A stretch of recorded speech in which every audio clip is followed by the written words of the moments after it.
Alex Eala has just rewritten the meaning of being the biggest star in women's tennis, and even those close to Aryna Sabalenka have started to take notice. This story isn't about rankings or Grand Slam trophies. Instead, it centers on a 20-year-old Filipino sensation who arrived at the 2026 Middle East tennis swing without even having a guaranteed place in the main draw. Against all expectations, she walked away from the tour having completely changed how valuable the WTA could be for an entire region.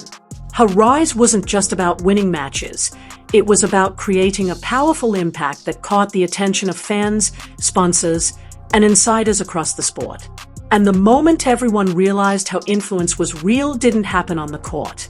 It happened during a podcast, where the conversation suddenly made it clear that a new global star had officially arrived. The biggest draw in women's tennis right now. Yes. Is she bigger than Sabalenka? Is she bigger than Coco? Dude, it's crazy. She's having the same effect that Fonseca was having, on the men's side last year in Miami. It's like Fonseca, but I think it's bigger than Fonseca. It is, yeah, it is. The Doha, crowds were insane for her last. Episode 151 of the podcast Nothing Major brought together 4 former American ATP professionals who know the realities of the tennis tour better than most. The show is hosted by Sam Querrey, a former world number 11, alongside John Isner, who once climbed to world number 8, Steve Johnson, a former world number 21, and Grand Slam champion Jack Sock.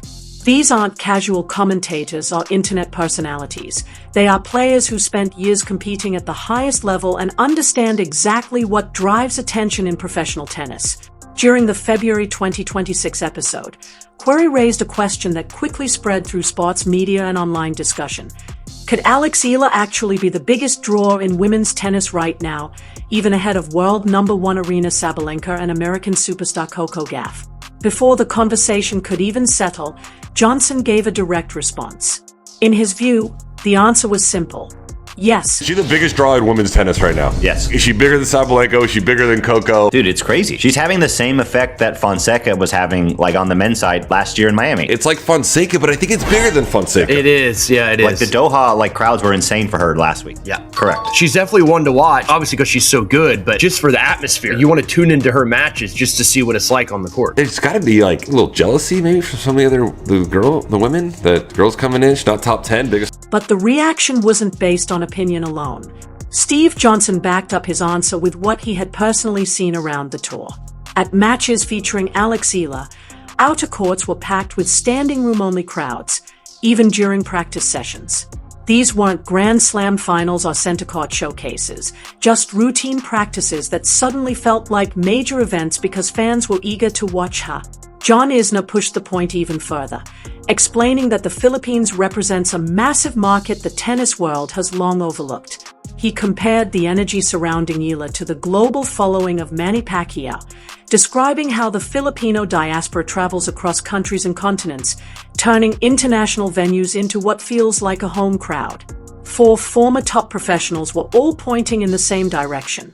At the center of that conversation stood Alex Eala, a graduate of the Rafael Nadal Academy, known for her left-handed baseline power and relentless intensity. On the podcast Love All, Kim Clijsters even described her as a pit bull on the court, comparing her fierce competitive style to former world number 4 Dominika Cibulkova. And that was the moment when the conversation shifted from observations to hard numbers because what the Nothing Major panel was describing wasn't just hype or fan excitement. It was backed by real numbers. In early 2026, Alex Eala was posting an Instagram engagement rate estimated between 15 and 20%. For comparison, most top WTA stars typically sit between 1.5 and 3%. That isn't a small difference. It's nearly a 10 times multiplier. The momentum showed up in other places too. Her press conference at the Australian Open drew more than 60,000 views online, surpassing the average media viewership of stars like Novak Djokovic, Jannik Sinner, and Carlos Alcaraz. Even more surprising, the numbers were higher than those of world number 1 Aryna Sabalenka, whose press conferences were averaging fewer than 45,000 views at the time. And this is where the story becomes even more fascinating. Sabalenka is, by every objective standard, one of the dominant forces in women's tennis.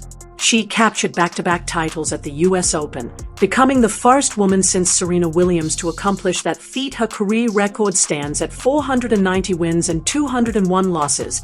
She lifted the trophy at the Brisbane International in 2026, and she also reached the final of the Australian Open that same season. These are achievements that define a dynasty.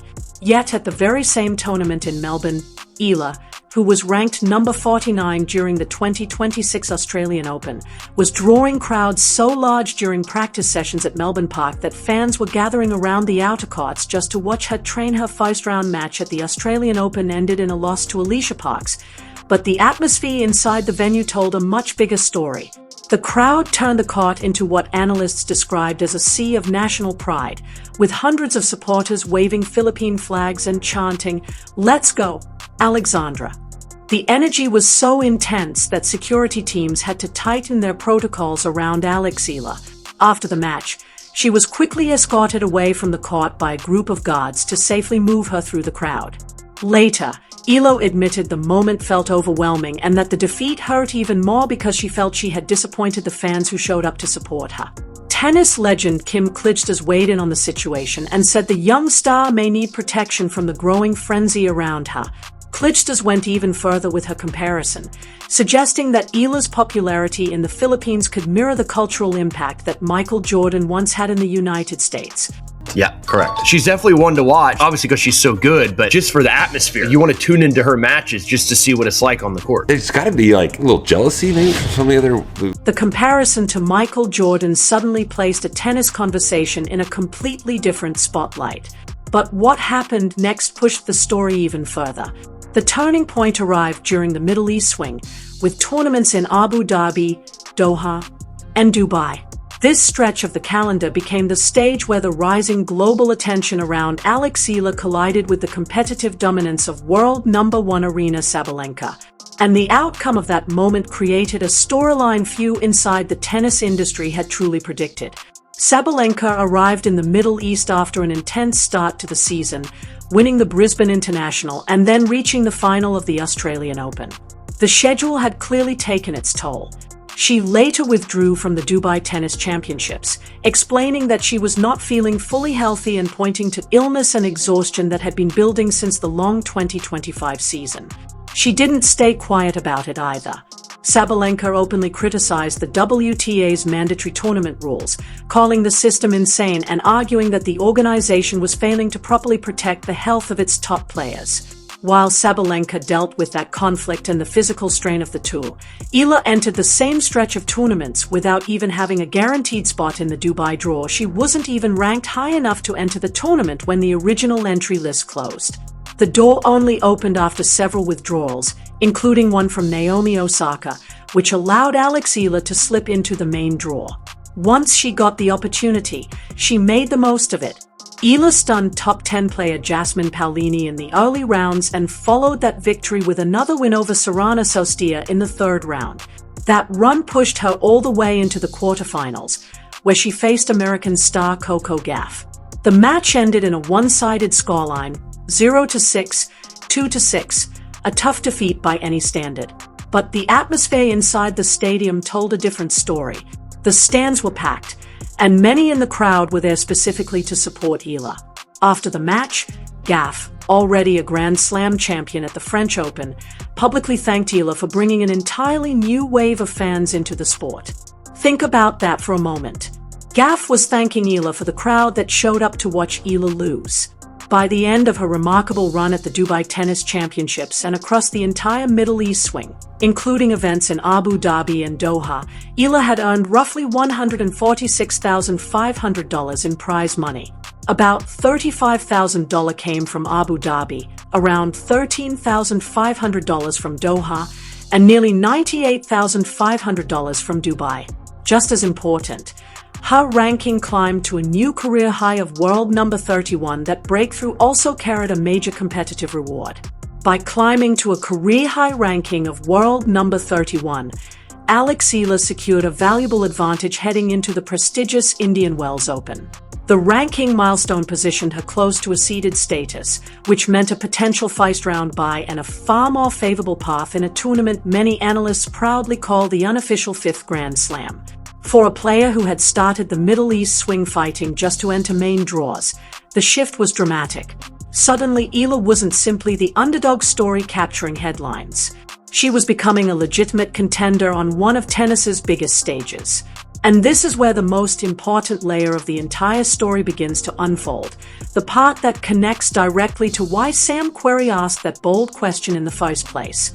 By late February 2026, conversations inside the tennis world were no longer just about results or rankings. They were about influence, audience power, and the possibility that a new kind of global star was emerging right in front of everyone. Has done well and established herself as a really good player on tour.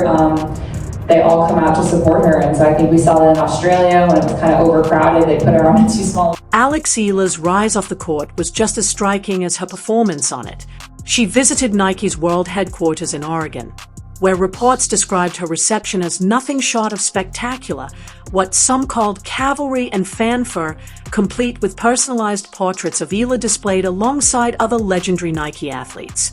The visit also coincided with the launch of the Nike Bayou in Full Bloom collection, a campaign tied to her growing influence. Around the same time, rumors began circulating on platforms like Athletic and Tennis News Network, claiming Nike had offered Eala a 3-year endorsement deal worth up to $45 million to position her as the face of the brand across Southeast Asia. Fact-checkers later debunked those exact numbers, labeling them exaggerated, but the underlying reality is undeniable. Eala is a confirmed global Nike ambassador. On top of that, she maintains long-standing partnerships with Globe Telecom, a relationship that started when she was just 8 years old, as well as deals with Babolat, Bank of the Philippine Islands, and locally Juice, solidifying her status as one of the most marketable young athletes in the region when you combine Alex Eala's Nike ambassadorship with her existing partnerships. Her commercial portfolio positions her as one of the most marketable athletes under 21 in any sport worldwide. By contrast, Aryna Sabalenka's commercial appeal has been described by analysts as more uncertain. Despite earning $46.7 million in career prize money, second all-time on the WTA, her marketability has been complicated by episodes that the press has repeatedly framed as lacking humility, poise, or maturity. Examples often cited include her 2025 Roland Garros final and comments after press conferences, which some perceived as exclusionary, reinforcing the old Sabalenka temper narrative.